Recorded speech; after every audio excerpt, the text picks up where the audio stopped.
세계적인 명지휘자였던 토스카니니라고 하는 사람이 있었습니다. 원래 그는 첼로 연주자였다고 합니다. 그런데 그는 안타깝게도 아주 심한 근시를 앓고 있어서 악보를 잘 볼 수가 없었다고 합니다. 그래서 이 토스카니는 관현악단의 일원으로 연주하게 될 때에 앞에 놓인 악보를 늘 미리 다 외워서 그렇게 연주회에 나가곤 했다고 합니다. 그런데 한 번은 연주회가 시작되려고 할 때 바로 직전에 지휘자가 갑자기 병이 나서 병원에 입원하게 되는 그런 일이 벌어졌습니다. 많은 오케스트라의 단원들이 있었지만 전곡을 다 암기하고 있었던 사람은 없었기 때문에 이 토스카니니가 그 일을 담당하게 된 거예요. 그래서 임시 지휘자로 발탁되어 지휘대 위에 서게 되었다고 합니다. 그때 그의 나이가 19살. 세계적인 지휘자 토스카니니가 탄생하는 그런 순간이었다라고 하는 것이죠. 이 토스카니처럼 무엇인가 준비하고 있는 사람, 그 사람은 기회를 얻을 수 있게 됩니다. 그리고 미래를 위해 열심히 준비하는 사람들이 미래의 주인공이 될 수 있다. 그런 말을 우린 자주 듣죠. 그래서 많은 경우에 준비하는 사람들, 그런 사람들이 지혜를 가진 사람들이다. 이렇게 평가를 받게 된다 하는 것입니다. 여러분, 하나님께서는 어떠실까요? 하나님께서는 이렇게 준비하고 사는 사람들을 좋아하실까요? 하나님께서는요, 그의 백성들이 미리 준비하고 사는 인생들이 되도록 하시는 것입니다. 하나님이 바로 그런 분이세요. 하나님께서는 이 미래를 향해서 하나님의 백성들이 준비하고 사는 것들을 가르쳐 주시는 분이심을 우리는 알아야 합니다. 하나님께서요, 이스라엘 백성들을 애굽에서 구원해 내셨어요. 그리고 약속의 땅인 가나안 땅을 향해 가게 하셨습니다. 그런데 이 가나안 땅에 들어가기 전에 그들을 먼저 어디로 데려가시냐면 시내산이라고 하는 곳으로 먼저 데려가셨습니다. 왜 시내산에 데려가셨을까요? 왜 시내산에 이르게 하셨을까요? 그것은요, 하나님께서 미리 준비하신 것이 있었기 때문에 그런 것이죠. 뭘 준비하셨는가? 바로 율법이라고 하는 것이었어요. 하나님께서 율법의 말씀을 준비하셨어요. 그래서 하나님께서 율법의 말씀을 이 시내산에서 주신 겁니다. 여러분, 율법의 말씀이 뭡니까? 율법이라고 하는 것은요, 고리타분하고 피곤하고 힘겹고 우리를 억제하는 그런 것이 아니라 이 율법이라고 하는 것은 하나님의 백성들이 하나님의 백성들답게 살 수 있는 삶의 방법들을 가르쳐 주는 거예요. 너희들이 어떻게 살아야 하는가 하는 것을 알려주기 위해 그것을 법으로 정해놓으시고 그것을 알려주신 거예요. 이게 율법의 말씀이에요. 그래서 그들이 약속의 땅에 들어가서 어떻게 살아야 하는가 하는 것을 알려주시기 위해 주신 것이 바로 율법이다 하는 것입니다. 여러분, 지금 이스라엘 백성들이 율법을 받을 때 그들이 약속의 땅에 들어갔습니까? 들어가 있지 않아요. 들어가기 전이라는 것입니다. 다시 말하면 이들이 미래에 어떻게 살 것인지에 대한 것들을 가르쳐 주셨다 하는 것입니다. 그래서 그것을 미리 준비하고 알 수 있도록 하시기 위해 하나님이 이 율법을 주신다는 겁니다. 미리 알고 준비하여서 실수하지 않고 살도록 하기 위해 하나님이 이끄시고 계시다. 율법을 주셨다. 그것을 시내산에서 주셨다 하는 것입니다. 미래를 준비하는 지혜로운 사람들로 그의 백성들을 살게 하신 거예요. 이게 하나님 스타일이에요. 미래를 준비하며 살게 하실 말씀 중 한 가지 말씀이 오늘 본문에 소개되고 있는 것입니다. 오늘 본문에서 하나님께서 이 백성들이 이제 미래를 준비하며 살 때 무엇을 준비하게 사는가? 14절 말씀에 보면 하나님께서 뭐라고 얘기하시는가? 너는 매년 3번 내게 절기를 지킬지니라. 매년 3번 절기가 있는데 이것을 꼭 하나님 앞에 지키라는 것입니다. 물론 여러 가지 다른 하나님 앞에 지켜야 할 절기들이 있었어요. 6월절도 그렇고 나팔절이라고 하는 그런 것도 있고 속죄일이라고 하는 그런 것들도 있습니다. 그런데 분명히 하나님께서 꼭 지키라고 말씀하신 3대 절기가 이곳에 있는 거예요. 오늘 본문에 소개되고 있는 3가지 절기는 무교절, 맥주절, 그리고 수장절입니다. 이 3개의 절기에 공통점이 있어요. 그게 뭐냐면 추수와 관련된 절기라는 거예요. 이 가나안 지역에서 일반적으로 추수하는 것은 3번의 추수가 있었다고 합니다. 먼저 보리를 추수하는 때가 있었는데 이것은 우리의 태양력으로 환산해 보면 4월에서 5월 정도 이 보리 추수가 이루어지는 거예요. 물론 우리가 맥추절, 그러니까 이 맥이 보리 맥자이기 때문에 보리를 추수하는 것이라 우리가 보통 그렇게 생각하지만 실제로는 이 보리를 추수하는 때가 따로 있었어요. 그리고 밀을 추수하는 때가 있었습니다. 이게 바로 6월부터 7월이에요. 마지막으로 과일과 포도 등 이런 여러 가지 작물들, 농작물들을 수확하는 때가 있어요. 그게 9월에서 10월 달입니다. 무교절이라고 하는 것은 이스라엘 절기로 보면 그 해에 첫 번째 달, 6월절이 바로 첫 번째 달에 지키는 거예요. 이 6월절과 같이 지키는 게 무교절이거든요. 이 무교절, 그러니까 언제 지키냐면 이 이스라엘 백성들이 가지고 있는 유대인들의 절기로 하면 1월 달인 거예요. 그런데 이것을 태양력으로 환산해 보면 3월 달이 되는 겁니다. 그러니까 이 무교절이라고 하는 것은 3월 달에 지키게 되는 것이다. 보리 추수 때 지키는 것입니다. 그리고 이 맥추절, 우리가 오늘 본문에 보고 있는 이 맥추절은요 6월절로부터 50일을 세는 거예요. 오순 51일을 세서 그때에 세게 되는 것이죠. 그럼 대략 6월달이 되는 거예요. 이 태양력으로 치면 6월 말 때는 우리가 좀 늦으면 7월달이 되는 것이죠. 그리고 오순절, 맥추절, 칠칠절 이런 말로 사실은 이 맥추절을 같은 말로 성경에서 쓰기도 합니다. 이때가 바로 밀을 추수하는 때였다 하는 것입니다. 그리고 이 수장절이라고 하는 것이죠. 이 곡식과 과일, 작물 모든 것을 추수하고 그리고 저장하는 때, 그것을 따라서 우리가 보통 추수감사주의를 우리가 지키게 되는 거예요. 이 전통을 따라서. 이처럼 이 여러 가지 3가지 절기를 하나님이 지키게 하셨다. 성경은 오늘 그렇게 말하고 있는 거예요. 하나님께서 이 절기를 지키라고 하는 이 말씀, 무슨 일로 주셨다고요? 미래의 일로 주셨다는 겁니다. 이들이 아직 그 땅에 곡식을 심고 추수를 함으로 인하여서 그들이 얻은 것으로 인하여서 지금 현재 이걸 지키는 게 아니라 미래에 그렇게 될 것을 알고 지키라 얘기하시는 거예요. 그렇다면 하나님께서 이 명령을 내리실 때 뭘 준비하고 계셨을까요? 어떤 계획을 가지고 계셨을까요? 그들에게 풍성한 곡식을 주실 것을 계획하신 거예요. 그리고 그것을 준비하시면서 너희들은 이것을 지키라 하나님이 명령하셨다는 것이에요. 하나님께서 주실 것, 계획이 먼저라고 하는 것이에요. 하나님은 먼저 우리를 위한 계획을 가지고 계신 거예요. 그리고 그 계획대로 그들이 곡식을 심고 거둘 때에 이 절기를 지키라 하나님이 말씀하시는 것이죠. 미리 계획하고 순종하는 백성들이 되도록 준비하고 계시다, 준비하게 하신다 하는 겁니다. 그렇다면 이 하나님의 말씀을 듣고 이 사람들에게 뭘 준비하라고 하시는 걸까요? 하나님이 이들에게 뭘 준비하게 하시는 겁니다. 바로 감사를 준비하게 하는 거예요. 감사. 하나님이 우리에게 좋은 것으로 주실 것을 말씀하셨다. 그 일이 이루어질 것이다. 그러면 내가 하나님 앞에 감사해야지. 그것을 미리 준비하는 거예요. 여러분, 우리가 한번 생각해 보세요. 우리 청년들이 고등학교를 지나 대학을 졸업하고 취업을 하기 위해서 열심히 노력합니다.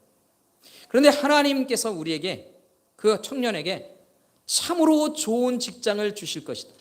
정말 알바하는 직장을 주실 것이다. 하나님이 그것을 미리 계획하고 그에게 얘기하셨다면, 그 마음을 믿음으로 품고 있는 사람들이라면 청년이 어떤 생각을 하겠어요? 하나님, 나에게 이 직장을 주시면 내가 하나님께 헌신하고 섬길 일들을, 감사할 일들을 미리 마음속에 준비하고 있지 않겠어요?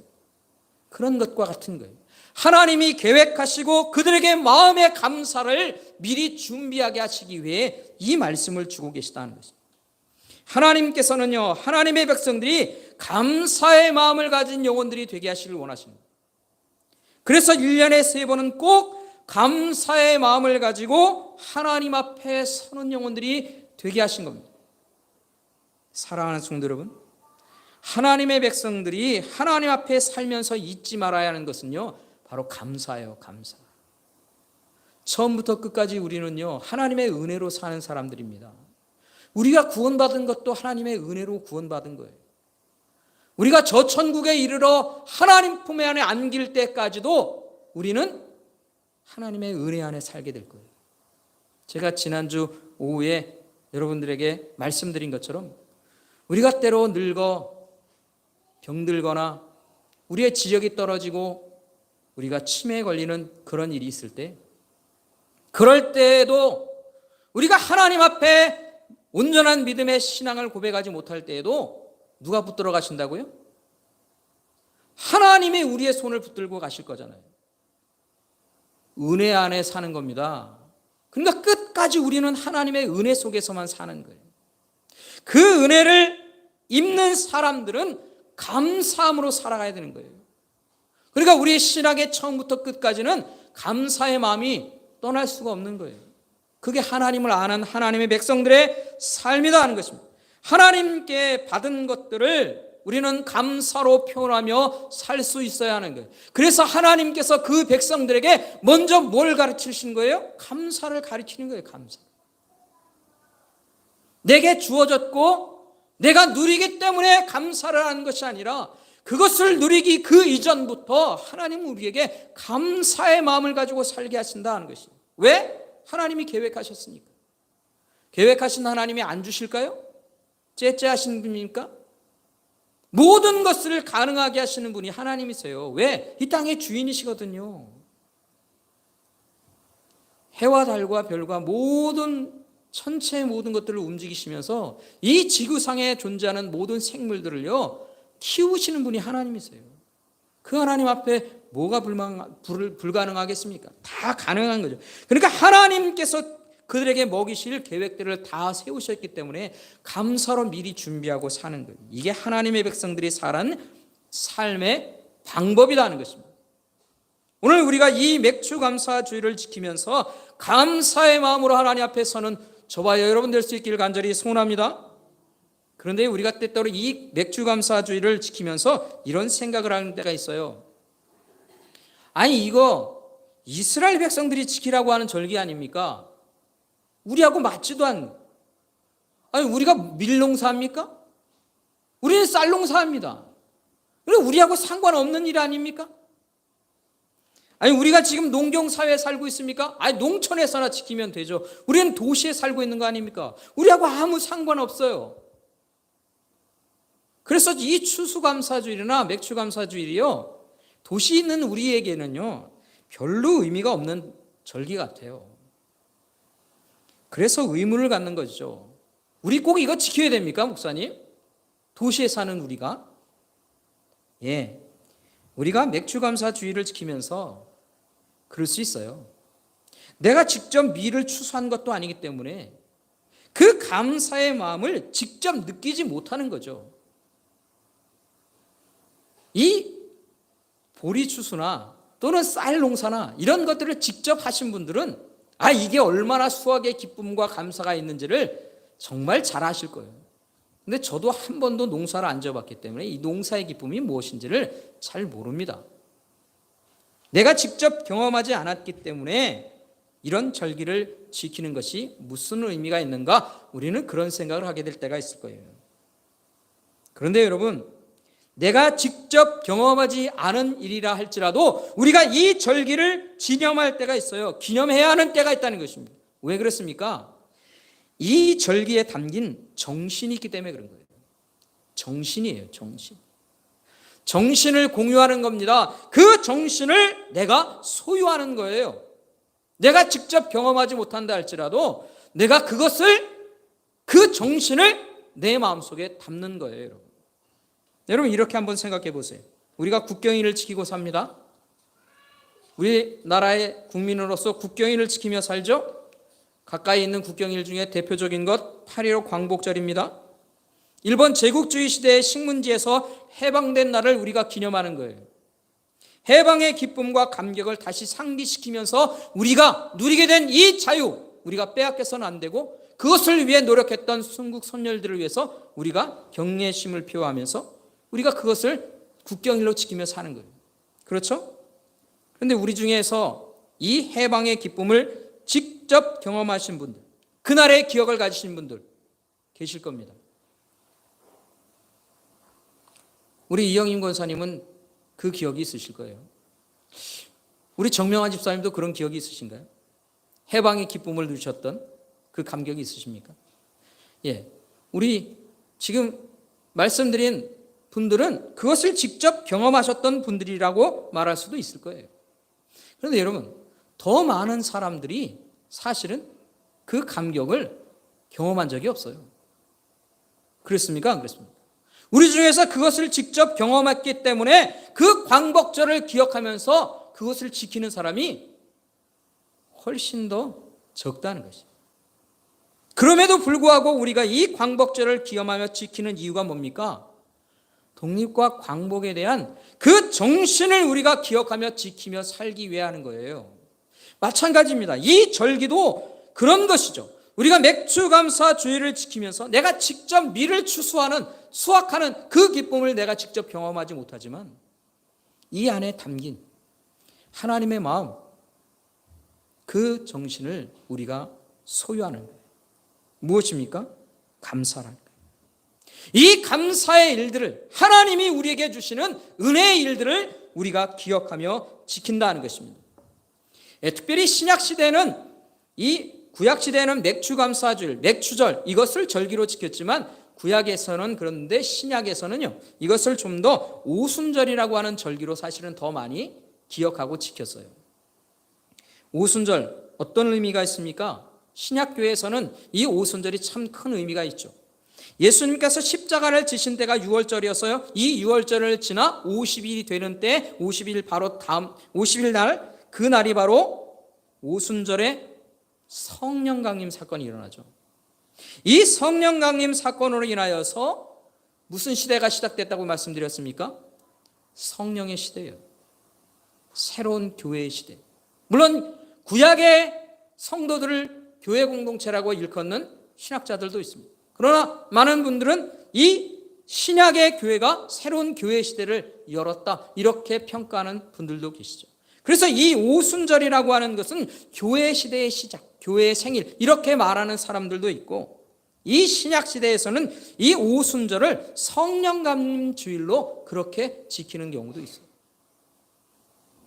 특별히 우리 한국교회에서는요, 7월 첫째 주를 맥추감사 주일로 지키고 있죠. 이 전통은요, 6개월 동안 하나님께서 우리를 보호하시고 은혜 입혀주신 것들을 감사하고, 그리고 하나님께서 또 다른 감사로 그의 삶으로, 은혜로 우리를 채워주실 것을 기대하며 그렇게 하나님 앞에 예배를 드리고 있는 것입니다. 그래서 우리가 이 맥추감사 주일을 하나님 앞에 드리는 거예요. 추수만이 아니라 그 안에 담긴 하나님의 은혜와 그 은혜를 감사하며 지키는 것이 이 맥추감사 주일의 정신이다 하는 것이, 우리가 이것을 기억하며 사는 겁니다. 사랑하는 성도 여러분, 올 한 해 6개월 동안 우리가 어떻게 살았을까요? 여러분은 어떻게 산 것 같습니까? 이 올 한 해 지금까지 하나님의 은혜로 살았던 것들을 우리가 고백할 수 있기를 바랍니다. 분명히 하나님의 은혜 가운데 우리가 살았던 것들이 있어요. 하나님이 새로운 은혜로 우리의 가정을 채워주신 것들이 있었습니다. 우리의 삶 가운데 하나님이 새롭게 역사하셨던 일들이 분명히 있다는 것입니다. 우리가 그것을 기억하며 그 은혜의 감사의 고백으로 하나님 앞에 사는 것입니다. 이게 하나님의 백성들이 사는 삶의 모습입니다. 오늘 저와 여러분에게 이 하나님을 향한 은혜의 감사의 삶이 분명히 있어지기를 간절히 소원합니다. 아멘입니까? 자, 그런데요, 하나님께서 그의 백성들이 하나님 앞에 절기를 지킬 때 감사와 함께 기억하라고 하신 것들이 있어요. 행하게 하신 것들이 있어요. 그게 뭘까요? 오늘 본문 19절 말씀이 있습니다. 우리 19절 말씀을 같이 한번 함께 읽어볼까요? 23장 19절 우리 함께 천천히 함께 읽겠습니다. 시작. 내 토지에서 처음 거둔 열매에 가장 좋은 것을 가져다가 너희 하나님 여호와의 전에 드릴지니라. 너는 염소 새끼를 그 어미의 젖으로 삼지 말지니라. 여러분, 이 절기를 지키는 우리의 정신을 말씀하시면서 하나님이 뭐라고 하시냐면 내 토지에서 처음 거둔 열매에 가장 좋은 것을 가져다가 하나님 앞에 드리라. 그래서 우리가 하나님 앞에 예물 드릴 때는, 그리고 감사를 드릴 때는 가장 좋은 것을 드리는 거예요. 이게 정신일조합니다. 그런데 이 뒤에 있는 말을 한번 보세요. 너는 염소 새끼를 그 어미의 젖으로 삼지 말지니라. 여러분, 염소 새끼를 그 어미의 젖으로 삼지 말라. 여러분, 그런 일이 있었다는 것입니까? 없었다는 것입니까? 있은 거예요. 이게 얼마나 잔인하고 못된 일이었을까요? 예? 아무리 짐승이지만 그 새끼를 그 어미의 젖으로 삼는 거예요. 이게 얼마나 못된 짓이고 얼마나 참 안타까운 일입니까? 아무리 동물이라도 너무나 잔인한 일이 아닌가요? 이게 인간들이 행하는 일이었다는 것이죠. 그런데 이런 일들은요, 사실은 이방인들이 종교 예식 속에 이런 일이 있었던 것이라는 것입니다. 그래서 하나님께서 그의 백성들에게 뭐라고 말씀하십니까? 이런 일 하지 말라는 거예요. 여러분, 이 말씀이 누구를 배려하신 말씀입니까? 누구를 배려하신 거예요? 뭘 배려하신 거예요? 예? 염소 배려하고 있는 거 아닙니까? 염소 어미. 이 염소 어미가 그걸 안다면 얼마나 애달플까요? 모르니까 그냥 넘어가겠죠. 그러나 우리 눈으로 보면 이게 얼마나 애달픈 일이냐는 거예요. 하나님께서 염소 어미도 배려하고 계시는 거예요. 근데 여러분, 레위기 23장에 보면요, 이 맥주절 절기를 설명하면서 이런 말씀을 하고 계세요. 이 맥주감사 주일에 대한 얘기를요, 레위기 23장에서 또 얘기하십니다. 15절과 16절 보면 안식일 이튿날 곧 너희가 유제로 곡식단을 가져온 날부터 세어서 7안식일의 수요를 채우고, 7안식일 세우라는 거예요. 그러니까 77, 49, 50일 날 오순절에 대한 얘기를 하는 거예요. 맥주절에 대한 얘기를 한다는 것이에요. 16절입니다. 7안식일 이튿날까지 합해서 50일을 계순하여 소제를 여호와께 드리되, 이 무슨 얘기냐면 이게 맥주절에 대한 이야기, 그걸 얘기하시는 거예요. 이 절기를 지킬 때 이렇게 하라는 것입니다. 그러니까 오순절, 77절, 맥주절 어떻게 하든지 이게 다 같은 말로 지키라고 하신 거예요. 그런데 이 지키라고 하는 말씀에 연결해서 23장 22절에 뭐라고 얘기하시느냐 하면 이렇게 얘기하십니다. 22절입니다. 너희 땅의 곡물을 벨 때에 반 모퉁이까지 다 베지 말며 떨어진 것을 줍지 말고 그것을 가난한 자와 거류민을 위하여 남겨두라. 나는 너희의 하나님 여호와이니라. 하나님께서 이 맥주절을 지키면서 어떻게 지키라고 말씀하시는가? 하나님께서 누구를 지금 배려하라고 하시는 거예요? 누구 배려하고 하십니까? 예? 예, 다 얘기하시는데 제가 못 알아들은 거예요. 가난한 자들 배려하라는 겁니다. 하나님께서 이 맥주절을 지키면서 가난한 자들, 불쌍한 사람들, 이방인으로서 경제적 능력이 별로 없는 사람들, 이런 사람들을 배려하라는 것이에요. 그러니까 하나님께서 이 감사의 절기를 어떤 마음으로 지키라는 것입니까? 19절 말씀에 보면 짐승인 염소도 배려하라고 하시는 거예요. 레위기 23장 22절에서는 가난한 사람들, 불쌍한 사람들을 배려하고 불쌍히 여기는 마음을 가지고 이 절기를 지키라고 하는 거예요. 그러니까 결국 이 감사의 절기를 지키면서 뭘 하라는 것입니까? 내가 하나님께 받은 것 많으니까 그것을 누리고 즐거워하면서 내 자신 기쁘고 만족하는 것에서 머무르라는 것입니까? 아닙니다. 거기서 머무는 게 아닌 것이에요. 내가 많이 하나님께 받았고 많은 은혜를 내가 하나님께 받았으니 내가 많이 만족하고 풍성하여서 내가 하나님 앞에 감사를 드립니다. 찬양을 드립니다.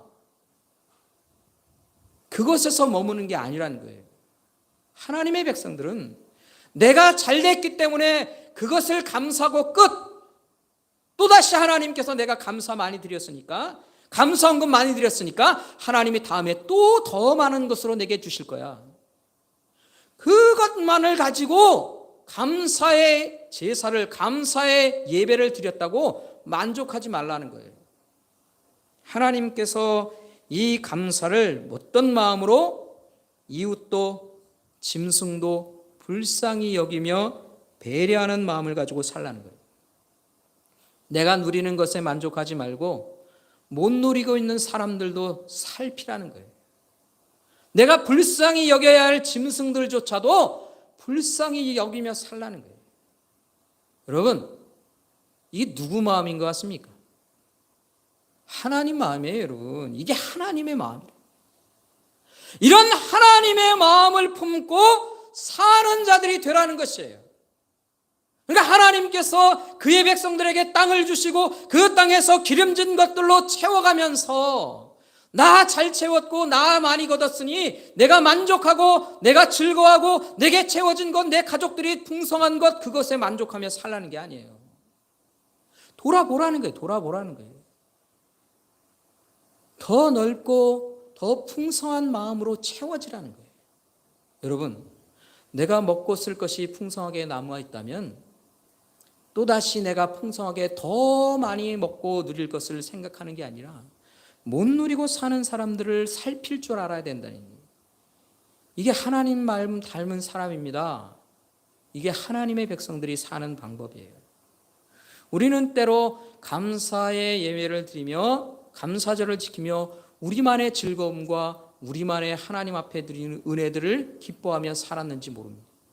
그러나 우리는 이 정신을 다시 한번 가다듬어야 하는 것이에요.